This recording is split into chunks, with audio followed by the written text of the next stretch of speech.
The chandeliers of the Grand Plaza Ballroom dripped with crystal light, each one a silent star in a galaxy of unimaginable wealth. Tonight, Isabella Rossi was the celestial event. Her gown, a slash of crimson silk, was a declaration of war, and the target was standing across the room, Julian Thorne, the man who had left her for a mouse. She felt the familiar pull of cameras, the admiring whispers, the intoxicating certainty of victory. This wasn't just a party. It was a reclamation. She had orchestrated every detail, from the strategically leaked rumors to the vintage diamond necklace, a gift from him that now rested against her collarbone. Tonight everyone would see who the true Mrs. Thorne was meant to be. Isabella Rossi moved through the Starlight Foundation Gala, not as a guest, but as a queen reclaiming her court. The ballroom, an opulent cavern of gilded plasterwork and velvet drapes, was her natural habitat. She had been born for this. The clinking of champagne flutes, the low hum of powerful conversations, the scent of money and expensive perfume mingling in the air. For the past year, she had been a ghost, a society page footnote in the story of Julian Thorne's meteoric rise and his shockingly beige marriage. Tonight, she was the headline. Her dress, a vintage Valentino in a shade of red, so deep it was almost black in the shadows, had been a calculated choice. It was the color of blood, of passion, of a debt that was about to be collected. It clung to her surgically perfected figure, a stark contrast to the sea of tasteful pastels and elegant blacks worn by the other women. She wanted to be seen. She needed to be a wound in the pristine fabric of the evening, a beautiful, unignorable scar. The necklace was the masterstroke. The Starlight Diamond, a flawless, pear-cut stone Julian had given her 3 years ago on the night he proposed on a yacht off the coast of Monaco. He had asked for it back, of course, through his lawyers. She had reported it lost in a fictitious burglary. Seeing it now nestled in the hollow of her throat, catching the light with every turn of her head, would be like a physical blow to him. It was a tangible piece of their shared history, a history she was determined to rewrite as the first act of a triumphant comeback story. Isabella. "You look absolutely breathtaking," gushed Marcus Vanderbilt, a man whose family tree had more branches than a California redwood, and whose primary occupation was knowing everyone's business. "That color. It's audacious." "One must be audacious to be remembered, Marcus," she replied, her voice a low, purring melody. She let her fingers drift to the Starlight Diamond. "Besides, old treasures deserve to be brought into the light, don't you think?" His eyes, sharp and intelligent, flickered to the diamond and then darted across the room toward Julian. A slow smile spread across his face. He understood. In this world, subtlety was an art form, and Isabella was a master painter. Her gaze followed his. Julian Thorne. Her Julian stood near the towering ice sculpture of a swan, a glass of whiskey in his hand. He looked tired, still devastatingly handsome in his custom Tom Ford tuxedo, his dark hair impeccably styled, but there was a tension in his shoulders she recognized. It was the weight of his empire, Thorne Sterling Properties, which had practically paved over half of Manhattan in the last 5 years. But it was more than that. It was the weight of his choice. He had ended their engagement with a 2-sentence email.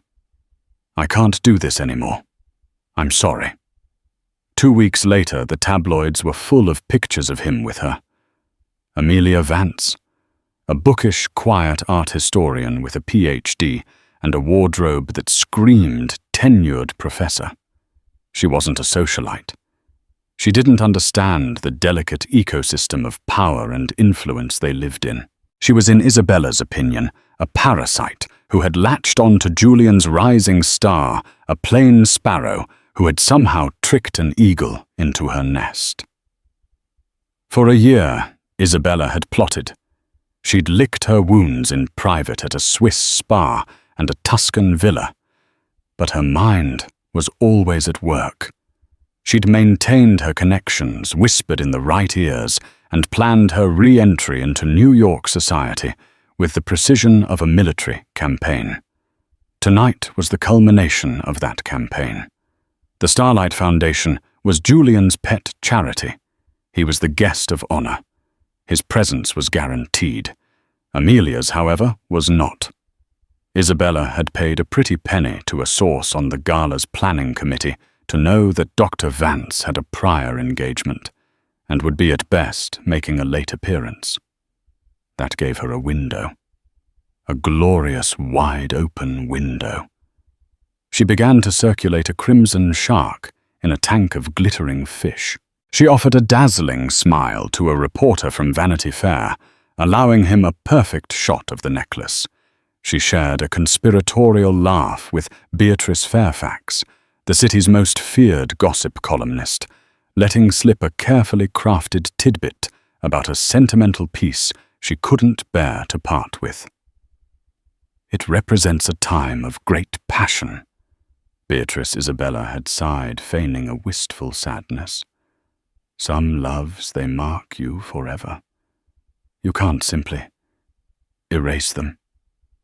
Beatrice's pen was already flying across her notepad. Mission accomplished.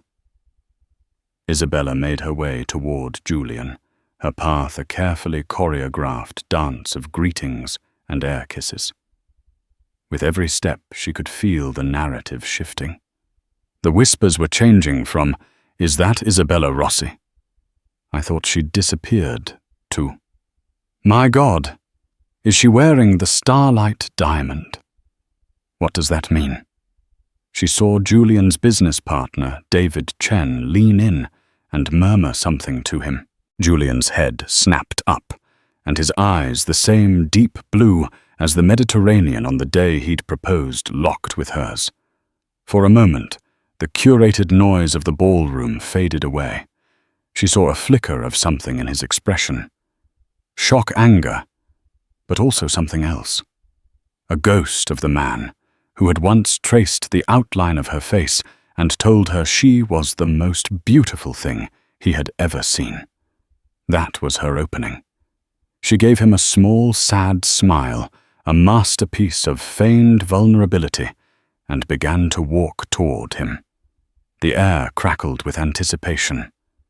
The show was about to begin. She felt a surge of adrenaline, a pure, unadulterated thrill. Amelia could have her quiet dinners and intellectual conversations. This right here, this was living. This was power. And tonight she would prove to Julian and to the entire world that he had made the biggest mistake of his life. The throne was hers, and she was here to take it back. Julian Thorne felt the stare before he saw her.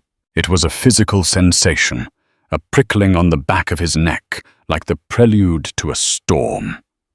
He had been trying to focus on his conversation with Senator Thompson about zoning permits, but his attention was frayed, stretched thin over the oppressive opulence of the room. He hated these events. They were a necessary evil, a performance he had to give to fuel the engine of his business, but he felt like an actor playing the part of billionaire philanthropist. Then David Chen, his ever-vigilant right-hand man, leaned in close, his voice a low warning. "Code red, 3 o'clock. She's wearing the diamond." Julian didn't need to ask who she was. He turned his head slowly, deliberately, and there she was. Isabella. A vision in blood red, a spectre from a life he had fought so hard to escape. It wasn't just the dress which was designed to command the attention of every man in the room. It was the diamond. The starlight diamond, blazing at her throat like a malevolent star. His stomach clenched. He had bought that for her in a fit of passion and naivete, believing their fiery, tempestuous relationship was the stuff of legends. In reality, it had been a gilded cage, and he had been suffocating. He saw her smile, that slow, knowing smile, and start to move toward him. The room seemed to tilt the ambient chatter, focusing into a single piercing frequency of speculation. He could feel hundreds of pairs of eyes on him, on her, tracking her progress like a heat-seeking missile. This was Isabella's chessboard, and she had just made her move. Julian Senator Thompson boomed oblivious. So about the Hudson Yards expansion. Excuse me. Senator Julian interrupted, his voice tighter than he intended. He handed his untouched whiskey to a passing waiter. I see someone I must speak to. He met her halfway, creating a small, supercharged island of space between them in the middle of the ballroom floor. Up close, she was as stunning as ever. Flawless skin eyes that promised chaos and ecstasy in equal measure, a scent that was both floral and something darker, more musky. It was the scent of his past. Isabella, he said, his tone flat and cold. That's a bold move even for you. Her painted red lips curved into a pout. Julian, darling, don't be so cold. It's just a necklace, a beautiful memory. I thought tonight of all nights it was appropriate. Her eyes held his, full of manufactured sorrow. For the Starlight Foundation, after all, it was a brilliant, vicious play. He couldn't make a scene and demand she take it off. He couldn't ignore her. She had him pinned. You were asked to return, that he said, keeping his voice low to prevent the nearest gossip mongers from hearing. And you were asked to be a gentleman, she retorted, her voice dropping to a seductive whisper. We don't always get what we want, do we? I just wanted to say hello, to see how you are. I worry about you. I'm fine, Isabella.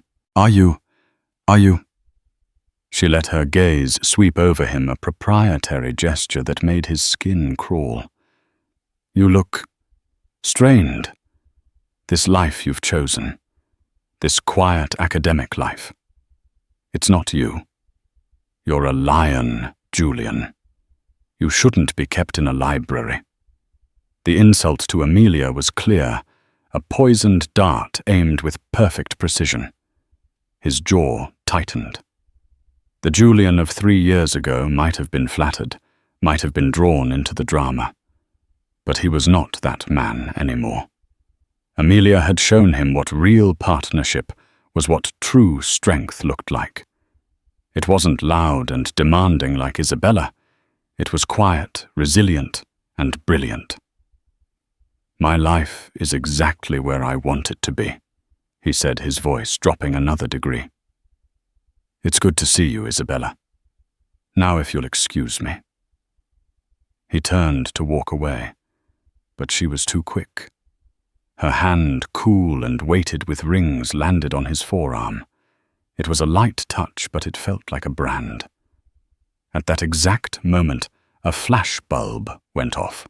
A photographer from the New York Post, perfectly positioned, had captured the moment the ex-fiancée, stunning in scarlet, reaching out for the billionaire tycoon, her face a mask of longing, his a portrait of conflicted tension. The story would write itself. Don't walk away from me, Julian, she hissed, her mask of pleasantry gone for a fraction of a second. We have too much history. The history is over, he said, pulling his arm away firmly but politely. You need to accept that.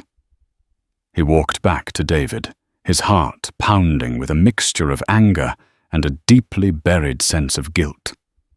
He had loved Isabella once, or at least he'd been addicted to her. Their breakup had been brutal and cowardly on his part. He'd sent an email because a face-to-face confrontation would have been a battle he wasn't sure he could win. He had chosen peace. He had chosen Amelia. Well, that was a Category 5 hurricane, David muttered, watching Isabella retreat, now surrounded by a coterie of intrigued socialites, to whom she was no doubt recounting her version of their intimate reunion. The Post will have that photo on the front page of page 6 by morning. Thorne and his lost love, a rekindled flame. Let them write what they want, Julian said, his eyes scanning the grand entrance to the ballroom. Amelia knows the truth. But did she? He and Amelia had a bond built on trust and mutual respect, a calm harbor after the perpetual tempest of Isabella. But he had never truly explained the depth of Isabella's manipulative nature, the obsessive, possessive darkness he had seen in her. He had wanted to protect Amelia from the ugliness of his past, to present it as a simple, clean break. Now that past had just walked back into his life in a red dress and a stolen diamond, and he felt a cold dread creep into his soul. He had underestimated Isabella. He had believed she would eventually move on, find another billionaire to conquer. He had been wrong. This wasn't about moving on. This was about winning. And for the first time that evening, he felt a genuine fear for the quiet, beautiful life he had built with the woman he truly loved. He just prayed Amelia would arrive soon. While chaos bloomed in the Grand Plaza Ballroom, Dr. Amelia Vance was 30 blocks south in the hushed, climate-controlled sanctum of a private vault beneath a Soho art gallery. The air smelled of old paper canvas and preservation chemicals. Before her, resting on a bed of black velvet, lay a collection of sketches and letters that hadn't been seen by the public for over a century. They were the lost Florentine works of Artemisia Gentileschi, one of history's most formidable and talented female artists. Amelia handled a delicate ink-drawn study of a woman's hand with the reverence a priest would afford a holy relic. Her mind was a world away from champagne and social maneuvering. Here in this quiet, focused space was where she felt most powerful. Her work as an art historian and acquisitions consultant for the Metropolitan Museum of Art was not just a job. It was a calling. She didn't just find art. She resurrected stories, gave voice to forgotten geniuses, and pieced together the fragmented narrative of human creativity. Across the table sat Mr. Alistair Finch, the elderly, notoriously reclusive owner of the collection. For 6 months, Amelia had been engaged in a delicate dance of correspondence and negotiation with him. He had refused offers from the Getty, the Louvre, and a dozen private collectors. He didn't want money. He wanted a guardian for his family's legacy. He wanted someone who understood the soul of the work. Her use of chiaroscuro, even in these early sketches, it's a precursor to her. Judith, Amelia said softly, her eyes tracing the confident lines of the drawing. It's not just about light and shadow. It's about conviction. The conviction of the artist's hand, the subject's will. She was painting women not as objects of beauty, but as agents of their own destiny. Alistair Finch, a man who had eviscerated curators from the world's most prestigious institutions, watched her with sharp, bird-like eyes. He saw no pretense, no academic arrogance. He saw only genuine, unadulterated passion. My great-grandmother acquired these directly from a dealer in Florence in 1890. He said, his voice raspy with age. She believed Gentileschi was the equal of Caravaggio. The world was not ready to listen then. "The world is ready now," Amelia replied, finally looking up at him. Her gaze was direct and clear. "At the Met, these pieces won't just be displayed. They will be the centerpiece of a new wing dedicated to female masters of the Renaissance and Baroque periods. We will build a narrative around them, fund new scholarships for their study.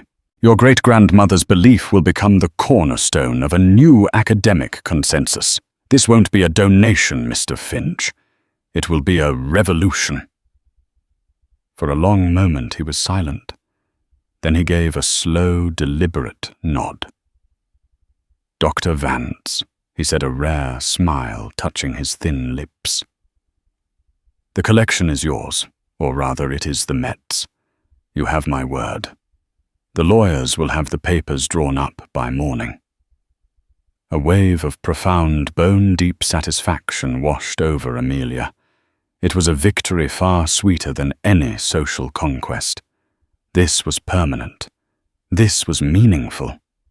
This would change the face of art history.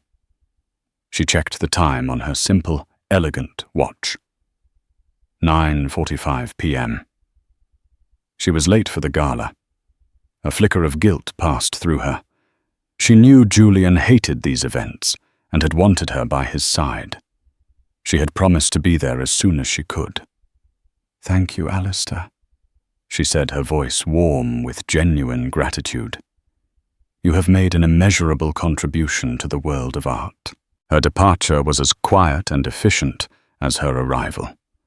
A black town car was waiting for her. As it slid into the glittering river of Manhattan traffic, she finally allowed her mind to shift from 17th century Florence to 21st century New York. She pulled her evening gown, which had been carefully hung in a garment bag, from the seat beside her. It was a custom design by a young up-and-coming designer. She admired a deep midnight blue silk that was the antithesis of flash. It was impeccably tailored, with a structured, almost architectural bodice and a long, flowing skirt. It was a dress that spoke of confidence, not of need. Her only jewelry was a pair of sapphire and diamond earrings Julian had given her for their first wedding anniversary, a match for the deep blue of her dress and the quiet fire in her eyes. As she changed in the spacious back of the car, her phone buzzed with a notification. It was a link to a celebrity gossip site sent by her younger sister with a single question mark. The headline read, "A Crimson Ghost." Isabella Rossi returns, staking her claim on billionaire ex-Julian Thorne at Starlight Gala. Below it was the photo. Isabella, radiant and predatory, her hand on Julian's arm, the starlight diamond blazing at her throat. Julian, looking trapped and grim. Amelia's heart didn't sink. It solidified. A cold, calm certainty settled in her chest. She had known Isabella's presence at the gala was a possibility, but she had underestimated her gall. To wear that necklace, it was such a pathetic theatrical gesture. It was a move born of desperation, an attempt to conjure a ghost and pretend it was still a living thing. Amelia felt no jealousy. She felt something closer to pity. Isabella was playing a game on a small, glittering board, a game of appearances and whispers. Amelia, meanwhile, had just redrawn the map. She put her phone away, took a deep breath, and looked at her reflection in the tinted window. The lights of the city streaked across her face, but her expression was serene. She was not a sparrow. She was not a librarian. She was the woman who had just secured the Gentileschi collection. She was the woman Julian Thorne came home to, the one with whom he shared his fears and his dreams, not in the glare of flash bulbs, but in the quiet of their shared life. Isabella wanted to make a scene. Amelia, however, was about to make a statement. The car pulled up to the curb in front of the Grand Plaza. The doorman, resplendent in his uniform, opened her door. It was time to walk in. With the photograph taken and Julian's terse dismissal fueling her narrative, Isabella was in her element. She held court in the center of the ballroom, a radiant star, pulling lesser celestial bodies into her orbit. The air around her was thick with sycophantic praise and eager questions, all of which she fielded with the practiced ease of a seasoned actress. The diamond. Oh, this old thing, she'd say, her laugh like the tinkling of ice in a crystal glass. Julian gave it to me when we were in Monaco. You know how he is. When he feels something, he feels it deeply. Some things, some connections, they're simply too powerful to be stored away in a vault. She was building a story brick by gilded brick. Each word was a weapon, each glance a confirmation. She painted a picture of a man trapped in a sensible, boring marriage, a lion declawed and tamed who had just been reminded of the passionate life he had abandoned. The photo, which was already circulating on phones throughout the room, was her proof. Beatrice Fairfax, the columnist, was practically her stenographer. So you and Julian, you spoke for quite some time. Beatrice probed, her eyes gleaming. We connected, Isabella corrected, gently placing a hand on Beatrice's arm. It was emotional. There's so much left unsaid between us. You can't just turn off a love like that. He's the chairman of this foundation, and I'm one of its biggest patrons. Our paths are destined to cross, perhaps more often now. She let the insinuation hang in the air, as fragrant and intoxicating as the lilies on the tables. She knew how this world worked. Perception was reality. If enough people believed a reconciliation was happening, it would create a pressure that even Julian couldn't ignore. His investors, his board, his social circle. They all understood the value of a power couple. And she and Julian had been the ultimate power couple. Amelia was a liability, a curiosity. She was the real asset. Her eyes scanned the room for any sign of the wife. Still nothing. The clock was ticking past 10, and with every minute that Amelia Vance remained absent, Isabella's narrative grew stronger. Her absence was a story in itself. The timid wife too intimidated to show her face. The academic hiding in her ivory tower, while a real woman claimed her husband. Where is the new Mrs. Thorne? Anyway, Marcus Vanderbilt asked, sidling up to her with 2 glasses of champagne. One would think she'd want to support her husband on his big night. Isabella took a glass, her smile tinged with a carefully rehearsed sadness. Amelia is very dedicated to her work. It's admirable in its own way. She lives in a world of books and dust. A room like this must be terribly overwhelming for her. Julian tries to protect her from it. The implication was clear. Amelia was fragile, weak, a creature of the shadows who couldn't handle the brilliant light of Julian's world, a world where Isabella shone brightest. She caught Julian's eye again from across the room. He was trapped in a conversation with the mayor, but his gaze kept flicking toward her, his expression a thundercloud of frustration. Good. Let him be frustrated. Let him feel the walls closing in. She had started a fire, and now all she had to do was watch it burn. She felt invincible, buoyed by the whispers and the stares. She had successfully hijacked the evening. The gala was no longer about charity. It was about the unresolved drama of Julian Thorne and Isabella Rossi. David Chen approached Julian and spoke to him urgently. Julian nodded, his face grim, and together they began to walk towards the main entrance. Isabella's heart gave a triumphant leap. Were they leaving? Was he so rattled by her presence that he was fleeing his own event? It was more than she could have hoped for. A public retreat, It was a concession. It was her victory. She took a slow, deliberate sip of her champagne, the bubbles fizzing on her tongue. She felt the eyes of the room on her, watching her watch him. She was the sun, and he was a planet caught in her gravitational pull. She had won. She had exposed the cracks in his perfect new life, reminded him of what he'd lost, and re-established herself as a force to be reckoned with. The mouse, it seemed, had been too scared to even show up to the fight. Tonight was hers. The city was hers. And soon, Julian would be hers again, too. The serpent had charmed the garden, and the apple was within her grasp. Just as Julian and David reached the grand archway of the ballroom entrance, the doors swung open.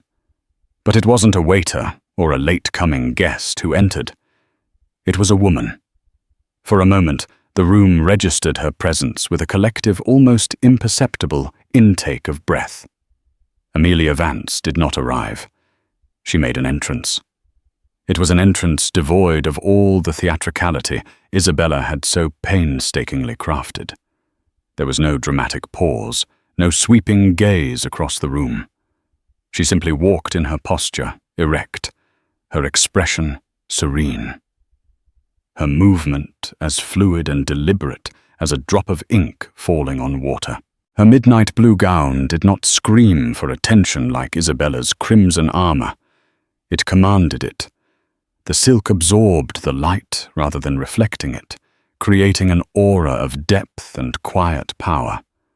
Against the dark, rich fabric, her skin seemed to glow, and the sapphire earrings at her lobes were like two captured stars.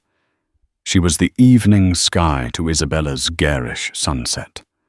A path seemed to clear for her organically.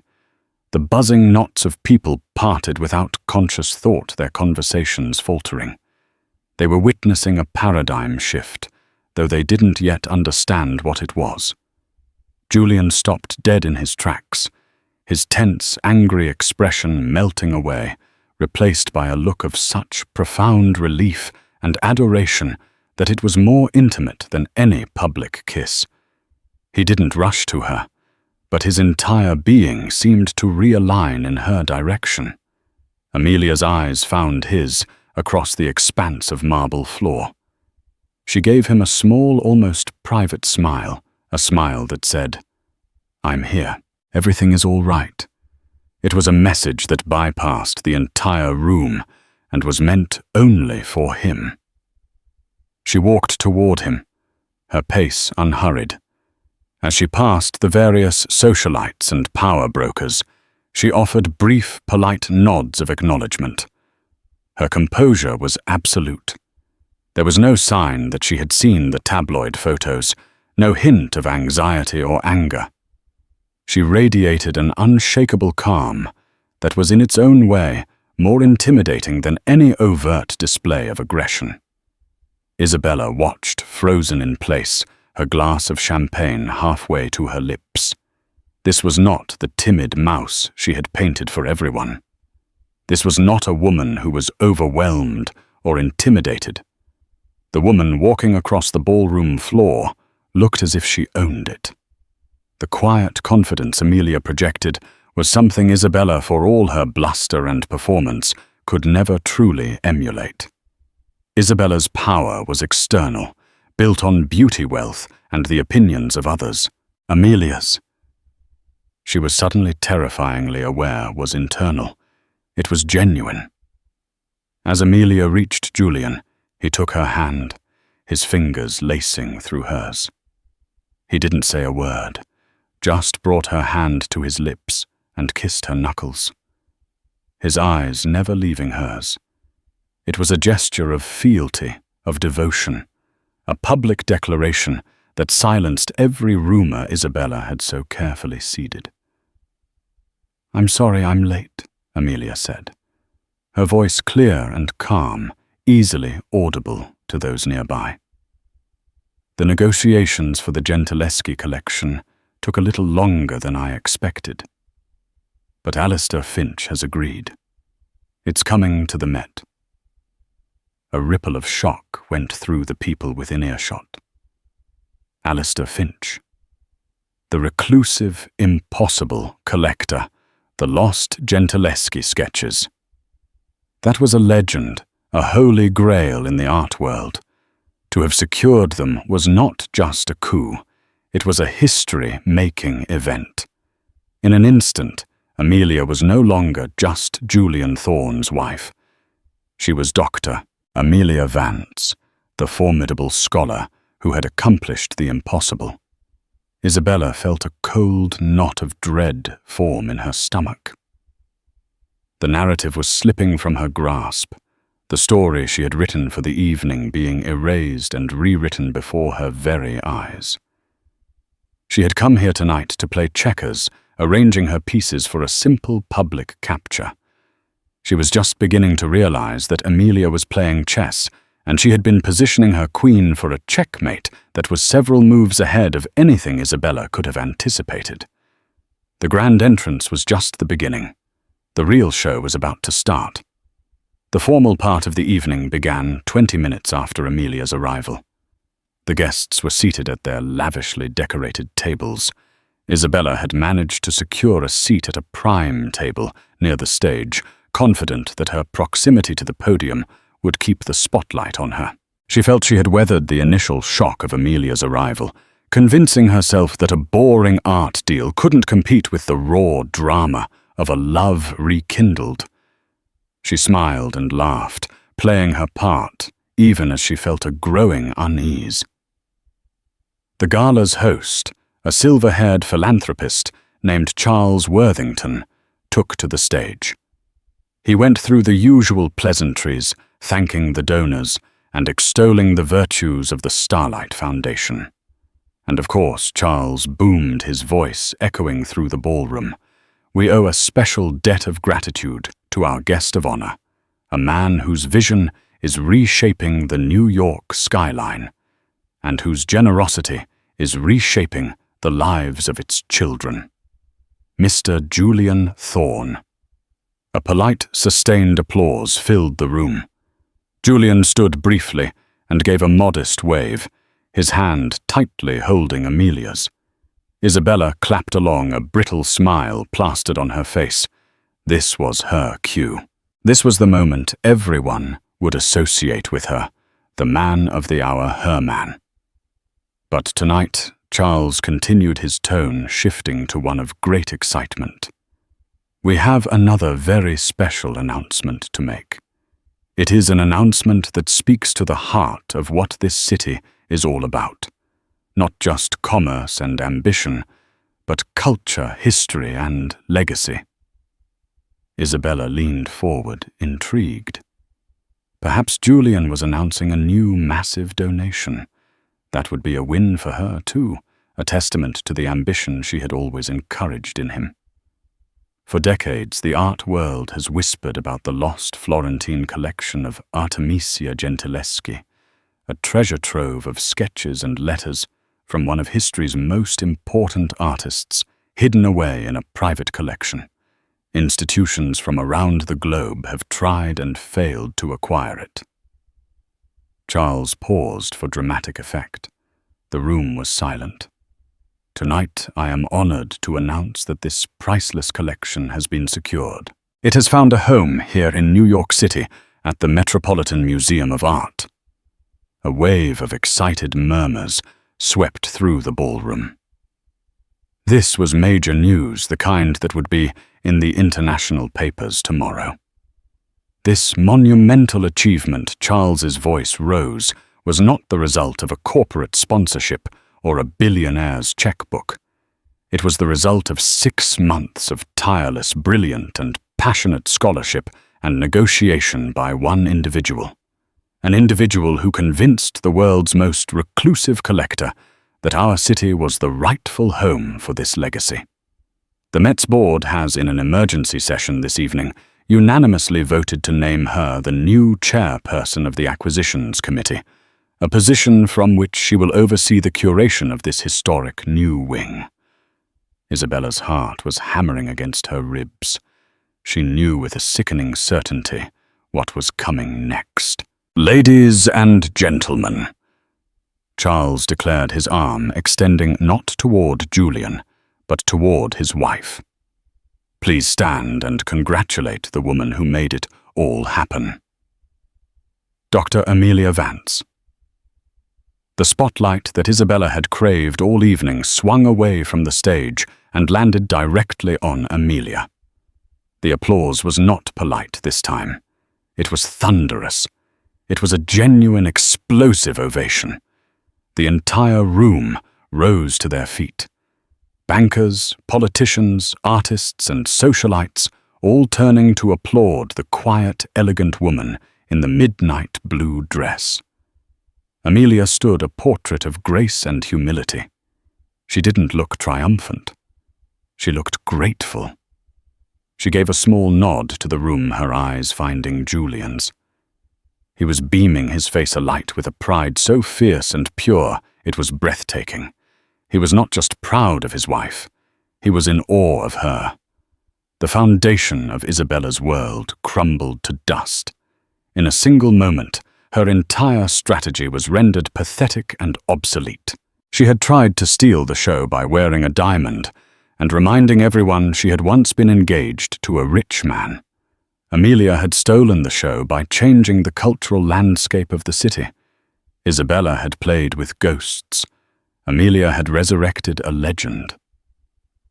The starlight diamond around Isabella's neck suddenly felt like a cheap trinket, a gaudy prop from a forgotten play. The crimson dress felt vulgar. The whispers she had so carefully cultivated were now replaced by a roar of admiration for another woman. She looked at the photo on her phone, the one that was supposed to be her triumph, and saw it for what it was. A sad, desperate woman clinging to a man who had moved on. She was no longer the star of the evening. She was a footnote, a garish splash of red in a portrait of another woman's quiet, monumental victory. She had thought she was the queen, but she was just the court jester. And the entire world was laughing. The rest of the evening was a blur for Isabella. She sat through the remainder of the speeches in a state of numb shock. People who had been fawning over her an hour ago now only had eyes for Amelia. They crowded around the Thorns' table, offering congratulations, their voices full of the genuine respect Isabella had only ever managed to solicit through fear or flirtation. She watched as Julian stood by Amelia's side, not as a protector, but as a proud consort. He wasn't shielding her from his world. He was a guest in hers. He looked at her with an expression Isabella had never seen on his face, not even in their most passionate moments. It was a look of deep, unwavering partnership. They were a team. She realized with a sickening lurch that she had never been his partner. She had been his project, his beautiful high-maintenance possession. Unable to bear it any longer, Isabella slipped away from her table and made her way to the powder room seeking refuge. The opulent lounge with its velvet settees and marble counters was empty. She stared at her reflection in the gilded mirror. The confident predator was gone. In her place was a woman with panicked eyes and a strained, cracking smile. The crimson dress seemed to be mocking her. The door opened and closed softly. Isabella didn't need to turn to know who it was. She saw Amelia's reflection appear beside hers in the mirror. Amelia was not smiling. Her expression was neutral, calm, her hands clasped loosely in front of her. She stood there for a moment, simply observing Isabella's reflection. The silence was more unnerving than any accusation. "It's a beautiful necklace," Amelia said, her voice even and quiet, yet it cut through the air like glass. Isabella finally turned, summoning the last of her bravado. "It is a gift from a man with exquisite taste." "He does have exquisite taste," Amelia agreed smoothly. "He's learned, however, that the value of a thing isn't in its price tag, but in its story. and the story of that diamond is over. Is it? Isabella sneered, her voice trembling slightly. He looked at me tonight. I felt it. The spark is still there. A flicker of something that might have been pity crossed Amelia's face. He looked at you because you created a public spectacle, Isabella. Julian despises public spectacles. What you mistake for a spark was anger and, frankly, embarrassment. The directness of the words was like a slap. Isabella had expected tears, accusations, a messy emotional confrontation she could win. She was not prepared for this clinical, devastating precision. You think your little art project makes you better than me? Isabella spat, her voice rising. This has nothing to do with better, Amelia replied, her composure unruffled. It has to do with reality. My little art project, as you call it, will educate and inspire people for the next 100 years. Your project tonight was to wear a dress and a piece of jewelry in an attempt to make a man who is no longer in love with you feel something other than regret. You see the difference? Amelia took a step closer. For the first time, Isabella saw a glint of steel beneath the academic's calm exterior. Let me be perfectly clear, Amelia said, her voice dropping lower. I know you paid a source on the committee to find out I would be late. I know you timed your entrance. I know you tipped off the photographer from the post. You see, while you were busy playing a socialite, I was busy being an historian. And historians are very, very good at research. Isabella felt the blood drain from her face. She was completely exposed. Stay away from my husband, Amelia said, her voice now cold iron. Stay away from my life. You are a ghost, Isabella, a relic of a past he has no interest in revisiting. Tonight was your last haunting. If you try anything like this again, you will discover that my research skills extend far beyond 17th century art. Are we understood? Isabella couldn't speak. She could only nod, her throat tight with humiliation. Amelia held her gaze for one final searing moment, then turned and walked out of the powder room without a backward glance, leaving Isabella alone with her reflection and the crushing weight of her defeat.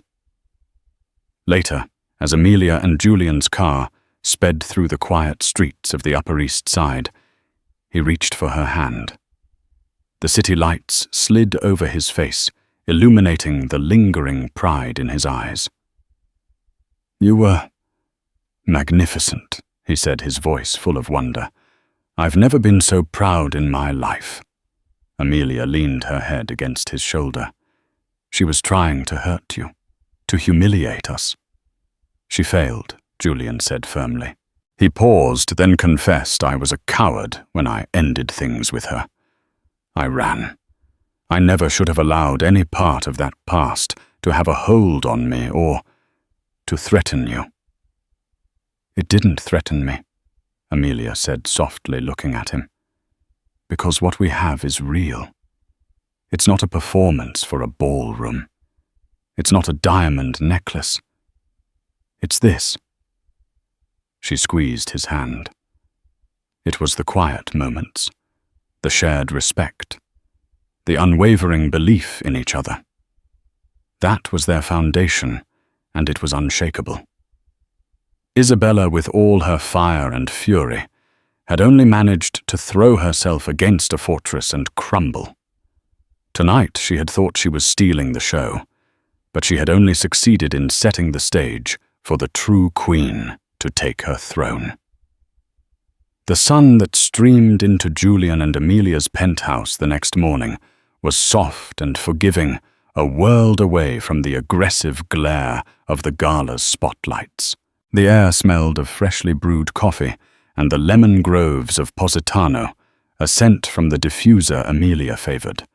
It was a place of peace, a sanctuary they had built together, filled not with trophies of commerce, but with books, art, and the comfortable silence of a shared life.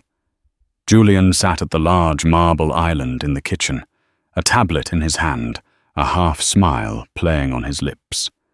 He wasn't looking at stock market reports or architectural blueprints. He was reading the society pages. Amelia, dressed in a simple cashmere robe, her hair tied back loosely, set a mug of coffee in front of him. Finding something amusing, she asked, her voice warm. "The final act," he said, turning the tablet toward her. The headline on Beatrice Fairfax's column wasn't what Isabella had paid for.